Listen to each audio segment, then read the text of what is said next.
Halo sobat sekalian, selamat datang di channel ini. Sebelumnya, kita sudah mereview chapter 375.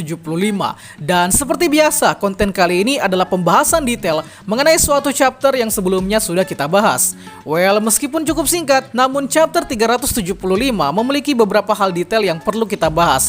Contohnya, seperti potensi bencana yang tak bakal bisa ditangani oleh hero, kemudian bagaimana setmen parade bekerja, dan lain sebagainya.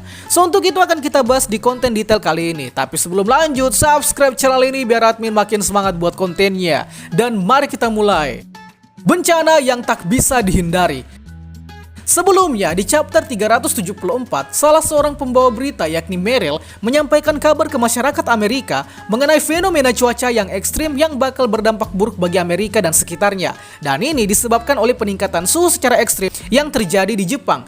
Nah, di chapter 375 ini memperlihatkan lagi fenomena cuaca ekstrim yang sedang terjadi, yakni terjadinya kepulan awan Phlegmagenitus yang menutupi langit Jepang. Sehingga dari sini menimbulkan asumsi bahwa selain menghadapi ancaman vilen, para hero dan masyarakat sipil di Jepang tengah diancam oleh potensi bencana alam yang tak bisa dihindari, yang bisa saja bakal menyebabkan cuaca buruk. Hal ini terjadi bukan tanpa sebab cuy, karena di satu waktu secara paralel, trio Todoroki yakni Endeavor, Soto, dan Dabi secara bersamaan memakai quirk api mereka masing-masing yang kekuatannya juga bukan main-main. Contohnya, Endeavor yang memakai jet burn terkuatnya untuk membuat All For One gosong, lalu Soto yang secara bergantian memakai kekuatan api dan es dalam skala besar, dan Dabi yang notabene memiliki quirk api biru dengan suhu yang sangat tinggi berhasil digunakan. Sehingga dari ketiga sosok ini bakal menimbulkan bencana alam. Lantas, apakah ini adalah bagian dari rencana All For One untuk mengalahkan para hero?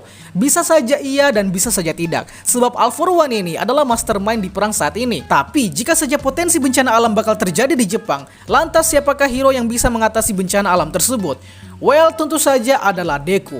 Deku kita ketahui memiliki quirk One For All, serta saat ini telah berhasil meniru beberapa jurus hantaman khas Pro Hero All Might. Meskipun ya baru 45% yang dikuasai, namun itu sudah cukup. Nah, perlu diingat bahwa sekali pukulan yang disebabkan dari quirk One For All bisa menyebabkan butterfly effect, seperti contohnya yang dilakukan oleh All Might di chapter 1 My Hero Academia, di mana All Might yang menghantam villain lumpur dengan sekali hantaman dan efeknya dapat merubah cuaca menjadi hujan. Dengan melihat kasus yang dilakukan oleh All Might dengan memakai One For All, maka satu-satunya cara untuk menyelamatkan Jepang, bahkan Amerika dari potensi bencana alam adalah dengan memakai kekuatan One For All, dan Deku adalah satu-satunya solusi. Batal tewas. Jadi pas di chapter 374, Toga yang dalam bentuk transformasi Twice terlihat memegang Googles dari Suyu. Sehingga dari situ menimbulkan pertanyaan, apakah Suyu kalah dari pertarungannya melawan Toga? Atau apakah Suyu sudah tewas dibunuh oleh Toga? So, di chapter 375 akhirnya dijelaskan bahwa ternyata Googles yang dipegang oleh Toga saat sampai di lokasi All For One disebabkan karena Toga sempat bertarung dengan Suyu.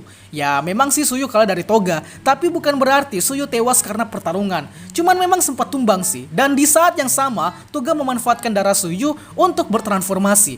Tapi untungnya Suyu bangkit kembali dan kini berhasil teleport ke lokasi All For One bersama Ochako. Well, jika saja karakter Suyu dimatikan secepat itu, sepertinya bakal cukup sia-sia. Mengingat karakter Suyu ini belum ditampilkan kekuatan plus ultranya. Dan seperti hal biasa di My Hero Academia, di mana setiap karakter bakal memiliki panggung yang menunjukkan bahwa karakter tersebut ternyata overpower. Dan dalam kasus ini, Suyu belum ditampilkan versi plus ultranya. So, kita tunggu saja gimana Suyu bakal rematch sama Toga nanti. Twice menguasai Jepang. Bagi teman-teman yang sudah membaca spoiler chapter 377, mungkin paham dengan konteks di segmen kali ini, di mana ya sepertinya Toga yang bertransformasi menjadi Twice sudah berhasil menyebarkan cloningannya ke seluruh bagian Jepang. Bagaimana tidak, kekuatan dari quirk double yang diaktifkan oleh Toga ini sudah berhasil menciptakan setmen parade. Dan parahnya, setmen parade yang diaktifkan oleh Toga adalah versi terkuat yang sama sekali belum dipakai oleh Twice semasa dia hidup. Jadinya dapat kalian lihat cloningan Twice sudah seperti gerombolan semut hitam raksasa. Benar-benar ramai seperti nama jurusnya, yakni setmen parade. Inilah yang ditakutkan oleh para hero, dan ini jugalah yang menjadi alasan mengapa Hawks terpaksa membunuh Twice, karena yang ditakutkan selama ini telah terjadi di depan mata para hero. Lantas, apakah aksi Hawks yang membunuh Twice di Arc Paranormal Liberation telah sia-sia?